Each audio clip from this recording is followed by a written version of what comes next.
अगर ये चुनाव जीत गए, मेरे से लिखवा लो एफिडेविट के ऊपर, थोड़े दिन के बाद ममता दीदी जेल में होंगी, तेजस्वी यादव जेल में होगा, स्टैलिन साहब जेल के अंदर होंगे, पिनराई विजयन जेल के अंदर होंगे, उद्धव ठाकरे जेल के अंदर होंगे, जितने विपक्ष के नेता ये सारे जेल के अंदर होंगे। बड़ी बड़ी पार्टियों के अगर 4 टॉप के नेता जेल चले जाएं, पार्टी खत्म हो जाती है। आम आदमी पार्टी के 4 टॉप के नेता इन्होंने जेल भेज दिया। उन्होंने सोचा कि पार्टी खत्म हो जाएगी, लेकिन ये पार्टी नहीं है, ये एक सोच है। जितना ये खत्म करना चाहते हैं उतना ये बढ़ती जाती है। प्रधानमंत्री जी कह रहे हैं मैं भ्रष्टाचार से लड़ रहा हूं। देश के सबसे बड़े चोर, उचक्के और डकैतों को उन्होंने अपनी पार्टी में शामिल कर दिया। 75 साल के अंदर इस कदर किसी पार्टी को और उसके नेताओं को प्रताड़ित नहीं किया गया जिस तरह से प्रधानमंत्री मोदी जी ने आम आदमी पार्टी को प्रताड़ित करने की कोशिश की है। मोदी जी अपने लिए वोट नहीं मांग रहे, मोदी जी अमित शाह को प्रधानमंत्री बनाने के लिए वोट मांग रहे हैं।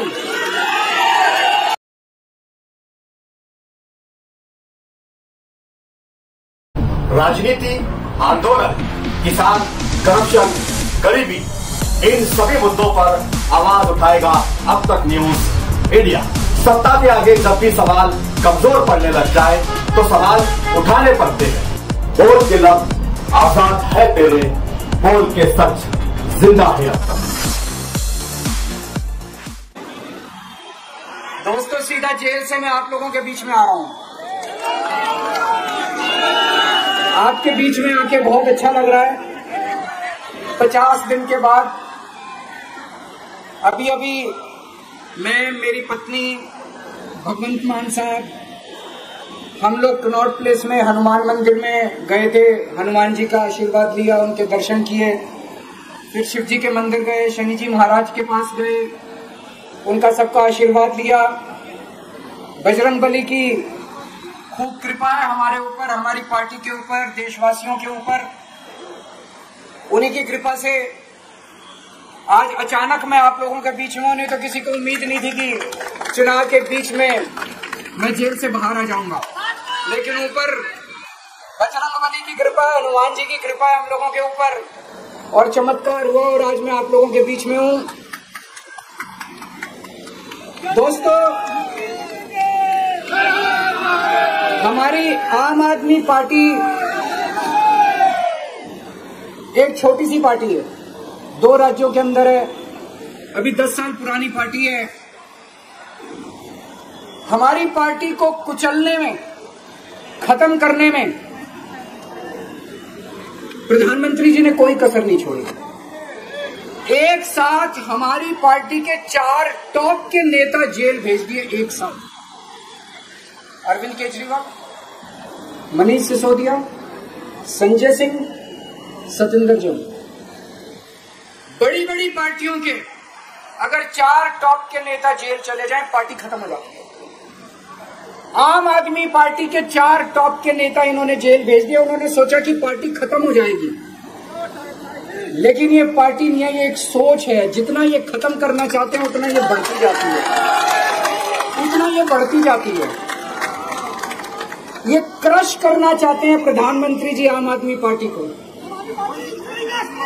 जो लोग मोदी जी से मिलने जाते हैं, वो कई लोग हमें भी जानते हैं, वो बाहर आके हमें बताते हैं कि आपके बारे में सबसे पहले मोदी जी से जो भी मिलने जाता है, सबसे पहले वो केजरीवाल की और आम आदमी पार्टी की 10 से 15 मिनट बात करते हैं। उनको कहते हैं कि आने वाले समय के अंदर आम आदमी पार्टी ही देश को भविष्य देने वाली है। वो खुद भी मानते हैं, इसीलिए वो चाहते हैं कि आज ही आम आदमी पार्टी को बढ़ने से रोका जाए, इनको कुचल दिया जाए। ये तानाशाही है।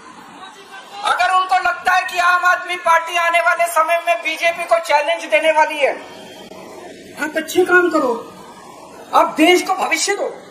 आज आपकी सरकार है केंद्र के अंदर, आप देश के लिए काम करोगे, आम आदमी पार्टी को कोई पूछेगा ही नहीं। लेकिन आप कुछ काम नहीं करो और आम आदमी पार्टी को कुचल दो, ये जनतंत्र नहीं है, ये इस देश की जनता पसंद नहीं है। इन्होंने आम आदमी पार्टी को कुचलने में कोई कसर नहीं छोड़ी। छोटे से लोग हैं हम लोग, छोटी सी पार्टी है। 75 साल के अंदर इस कदर किसी पार्टी को और उसके नेताओं को प्रताड़ित नहीं किया गया जिस तरह से प्रधानमंत्री मोदी जी ने आम आदमी पार्टी को प्रताड़ित करने की कोशिश की है। मेरे को इन्होंने जेल भेज दिया। प्रधानमंत्री जी कह रहे हैं मैं भ्रष्टाचार से लड़ रहा हूं। देश के सबसे बड़े चोर, उचक्के और डकैतों को उन्होंने अपनी पार्टी में शामिल कर लिया। जिन लोगों को 10 दिन पहले मोदी जी कहते थे 70,000 करोड़ का इसने घोटाला कर दिया, थोड़े दिन के बाद उसी आदमी को अपनी पार्टी में शामिल करके किसी को डिप्टी सीएम बना देते हैं, किसी को मंत्री बना देते हैं और उनके सारे ईडी और सीबीआई के मामले खत्म कर देते हैं और कहते हैं मैं भ्रष्टाचार से लड़ रहा हूं। मैं मोदी जी को कहना चाहता हूं, भ्रष्टाचार से अगर लड़ाई लड़नी है तो केजरीवाल से सीखो। प्रधानमंत्री जी, भ्रष्टाचार के खिलाफ लड़ाई केजरीवाल ने लड़ी है। 2015 में जब दिल्ली में हमारी सरकार बनी थी, हमारे एक मंत्री का एक ऑडियो मेरे पास किसी ने व्हाट्सएप कर दिया। उस ऑडियो में मेरा मंत्री किसी दुकान वाले से 5 लाख रुपए मांग रहा था। किसी मीडिया वाले को नहीं पता था, विपक्ष को नहीं पता था, आप लोगों को याद होगा। मैंने अपने खुद मंत्री को सीबीआई के हवाले कर दिया, जेल भेज दिया था अपने मंत्री को। ये होती है भ्रष्टाचार के खिलाफ लड़ाई। पंजाब के अंदर मेरा एक मंत्री भ्रष्टाचार में मेरे को पता चला कि वो पैसे मांग रहा है।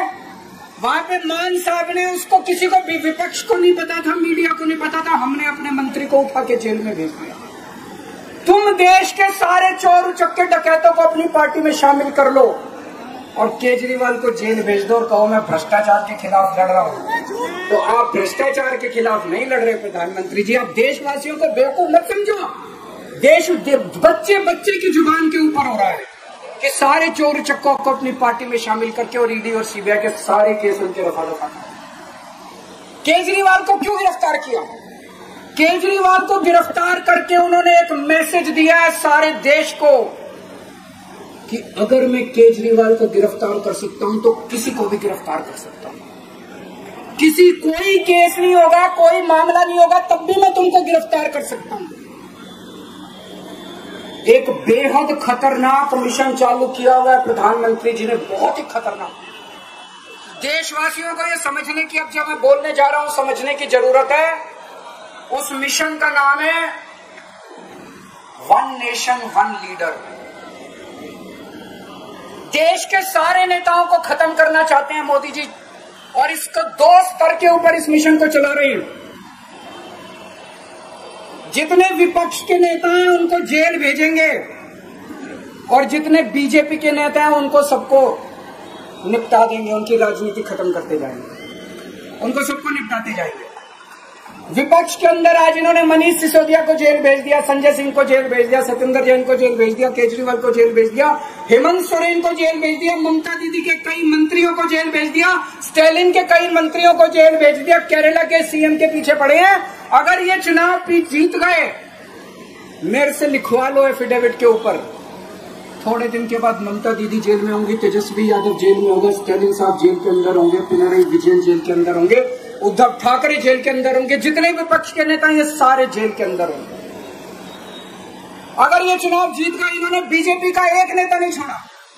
आडवाणी जी की राजनीति खत्म कर दी इन्होंने, मुरली मनोहर जोशी की राजनीति खत्म कर दी, सुमित्रा महाजन की, शिवराज सिंह चौहान जिसने मध्य प्रदेश का चुनाव जीत के दिया इन लोगों ने, शिवराज सिंह चौहान ने उसको मुख्यमंत्री नहीं बनाया, उसकी राजनीति खत्म कर दी। वसुंधरा राजे की जो राजनीति खत्म कर दी इन्होंने, खट्टर साहब की राजनीति खत्म कर दी, डॉक्टर रमन सिंह की राजनीति खत्म कर दी। अब अगला किसका नंबर है? योगी आदित्यनाथ। अगर ये चुनाव जीत गए, मेरे से लिखवा लो, 2 महीने के अंदर उत्तर प्रदेश का मुख्यमंत्री बदल देंगे। योगी आदित्यनाथ की राजनीति खत्म करेंगे, उनको भी निपटा देंगे। यही तानाशाही है दोस्तों। वन नेशन वन लीडर ये चाहते हैं, एक ही तानाशाह इस देश के अंदर बचेगा, एक ही तानाशाह इस देश के अंदर बचेगा।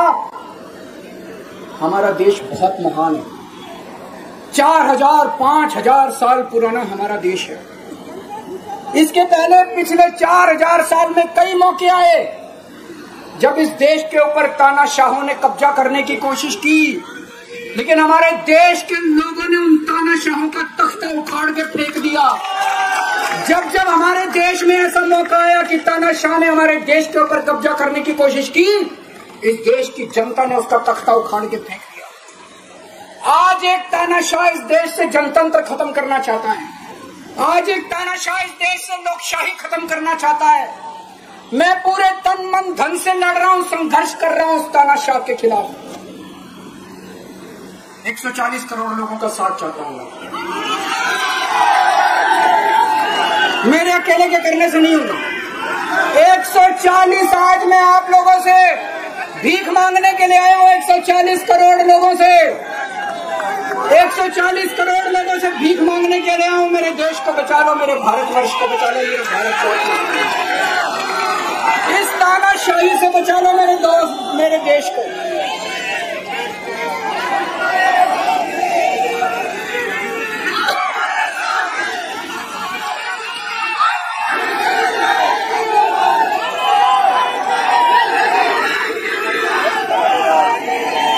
मैं सुप्रीम कोर्ट का बहुत बहुत शुक्रिया अदा करना चाहता हूं।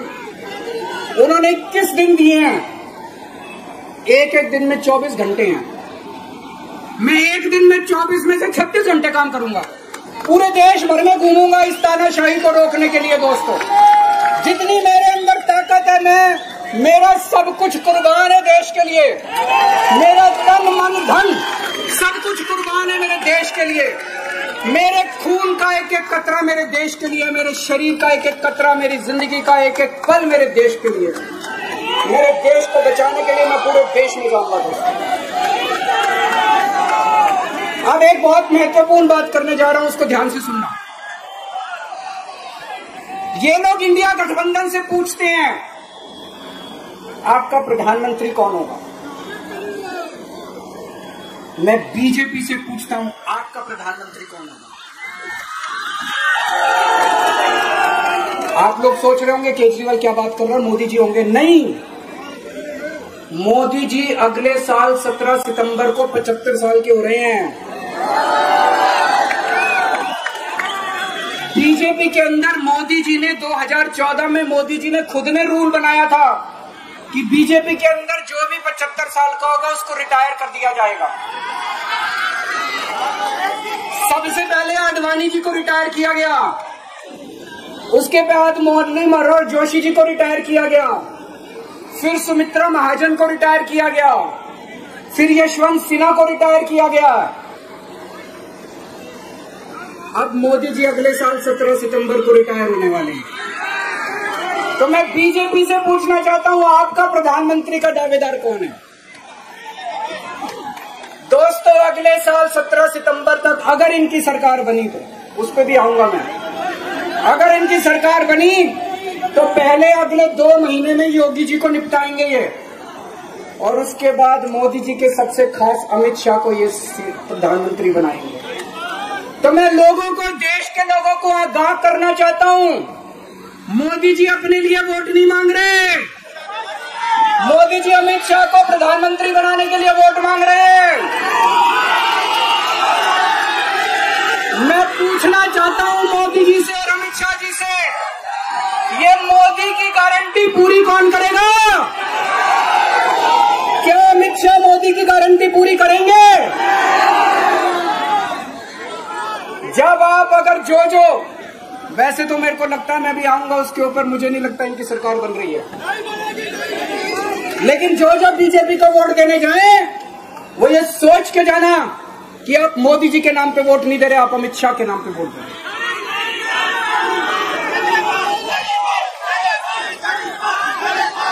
अब एक खुशखबरी है आप लोगों के लिए, अब एक खुशखबरी है। सबको बता देना जो मैंने बातें कही है, बड़ी सोच समझ के कही है। वहां बैठ के यही सोच रहा था 50 दिन से।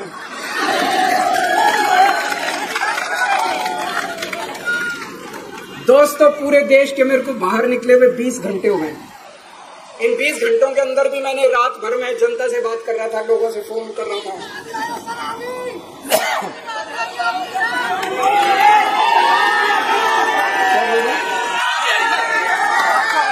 रात को आंधी आई थी,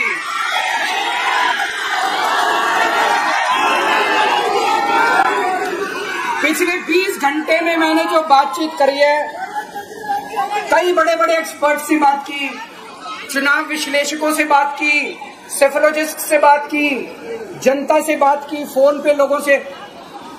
मेरा अपना आकलन है कि 4 जून के बाद उनकी सरकार नहीं बन रही, मोदी सरकार नहीं। दोस्तों, अगर मैं गलत हूं तो मेरे को बताना। हरियाणा में इनकी सीट कम हो रही है, राजस्थान में कम हो रही है, कर्नाटक में कम हो रही है, दिल्ली में कम हो रही है, बिहार में कम हो रही है, महाराष्ट्र में कम हो रही है, कर्नाटक में कम हो रही है, बंगाल में कम हो रही है, झारखंड में कम हो रही है, बढ़ कहाँ रही है, यूपी में कम हो रही है, बढ़ कहाँ रही है, बड़े एक भी जगह इनकी सीटें नहीं बढ़ रही हैं। मेरा अपना मानना है, और सट्टा बाजार में भी वो चल रहा है, इनकी 220 से 230 के बीच में सीट आ रही है, उससे ज्यादा सीट नहीं है। मोदी सरकार नहीं बन रही है, केंद्र में इंडिया गठबंधन की सरकार बन रही है। आम आदमी पार्टी उस सरकार का हिस्सा होगी। दिल्ली को पूर्ण राज्य दिलाएंगे। दिल्ली का एलजी लोगों का एलजी होगा, दिल्ली का एलजी दिल्ली वालों का एलजी होगा। गुजरात से आया हुआ अभी, दिल्ली के लोगों का एलजी होगा, दिल्ली के लोगों का विकास होगा। एक और पॉइंट है, जब मैं जेल के अंदर था तो कुछ लोगों ने यह मुद्दा उठाया, केजरीवाल सीएम पद से इस्तीफा क्यों नहीं देता। दोस्तों, केजरीवाल को कभी किसी पद का लालच नहीं हुआ। मैं अब मंत्री, मुख्यमंत्री, प्रधानमंत्री ये सब बनने नहीं आया। इनकम टैक्स में कमिश्नर की नौकरी करता था। कमिश्नर की नौकरी छोड़ के दिल्ली की झुग्गियों के अंदर 1 नहीं, 2 नहीं, 3 नहीं, 10 साल तक मैंने दिल्ली की झुग्गियों के अंदर काम किया है, सुंदर नगरी और नंद नगर की झुग्गियों के अंदर, इनकम टैक्स कमिश्नर की नौकरी छोड़ के। जब मेरे को दिल्ली की जनता ने पहली बार सीएम बनाया, असूलों के ऊपर 49 दिन के अंदर सीएम पद से इस्तीफा दे दिया था। एक चपरासी की नौकरी कोई नहीं छोड़ता। सीएम बनने के लिए लोग अपना दायां हाथ कुटाने के लिए तैयार होते हैं। मैंने खुद से अपने आप सीएम की कुर्सी को लात मार दी थी 49 दिन के अंदर। मेरे लिए सीएम पद इंपॉर्टेंट नहीं है। आज मैंने सीएम पद से इस्तीफा क्यों नहीं दिया जेल जाने के बाद। दोस्तों, पिछले 75 साल में भारतवर्ष में इतने राज्यों के चुनाव हुए, इतने राज्यों के चुनाव हुए, दिल्ली के अंदर सबसे ऐतिहासिक बहुमत से आम आदमी पार्टी जीती। 55-56% लोग, एक बार 67 सीट, एक बार 62 सीट, इतने भारी बहुमत से आज तक कोई राज्य की सरकार 75 साल में नहीं जीती। इतने भारी बहुमत से जीतने के बावजूद झूठा केस, अब उनको पता है वो हमें हरा नहीं सकते दिल्ली के अंदर।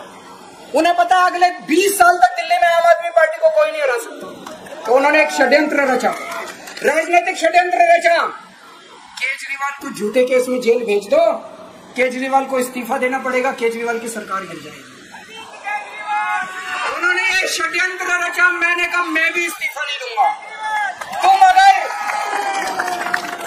तुम अगर जनतंत्र को जेल में कैद करोगे तो जनतंत्र जेल से चला के दिखाएंगे। सरकार भी जेल से चला के दिखाएंगे। कतई इस्तीफा तुम्हारे ट्रैप में फंसने वाले नहीं है। ये अगर हेमंत सोरेन साहब को भी इस्तीफा नहीं देना चाहिए था, जेल से सरकार चलानी चाहिए। अगर हमने इस्तीफा दे दिया, ये तो बड़ा अच्छा इनके लिए। जिस राज्य के अंदर ये चुनाव हारेंगे उसके मुख्यमंत्री को पकड़ के जेल में डाल दो, सरकार गिरा दो। उसके मुख्यमंत्री को पकड़ के जेल में डाल दो, सरकार।